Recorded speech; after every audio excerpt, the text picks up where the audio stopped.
The Norwegian murderer has shown himself to be as much an enemy of humanity as any jihadist. Indeed, he is a jihadist by any other name. He claims there's a war going on, and there certainly is. A war between civilized people and violent barbarians like him.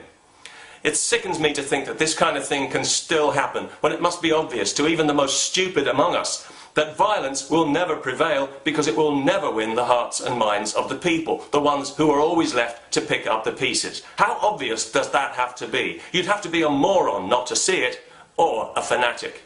And given the parlous state of democracy in Europe today, it's clear that any fundamental change in society is going to require overwhelming public support. Violence immediately snuffs that out like a candle. It's gone.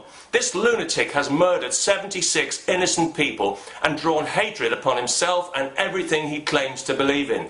He's hated in Norway. He's hated everywhere, as much as the suicide bombers in London and New York were hated and still are, and as much as any fanatical zealot who thinks that they have a right to play God.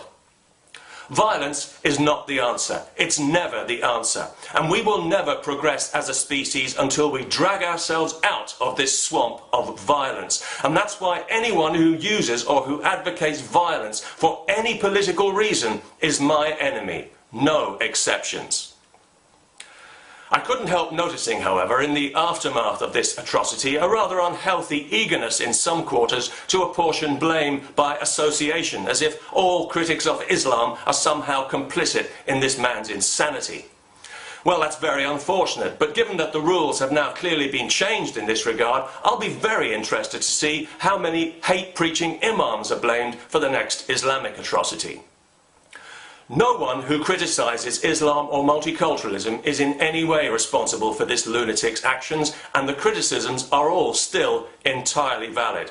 Islam is still a totalitarian ideology that actively threatens our freedom. Political correctness is still, yes, cultural Marxism, and multiculturalism is still a lie. And all over Europe, de facto blasphemy laws are still being used to prosecute people who criticise Islam and only Islam. These horrific murders have not changed any of that. And the only thing that will change it, and the only way to get the overwhelming public support needed for change, is not through violence, but by defending freedom of speech, no matter what, and by telling the truth. That's all we need. Peace, and a little honesty would be nice as well.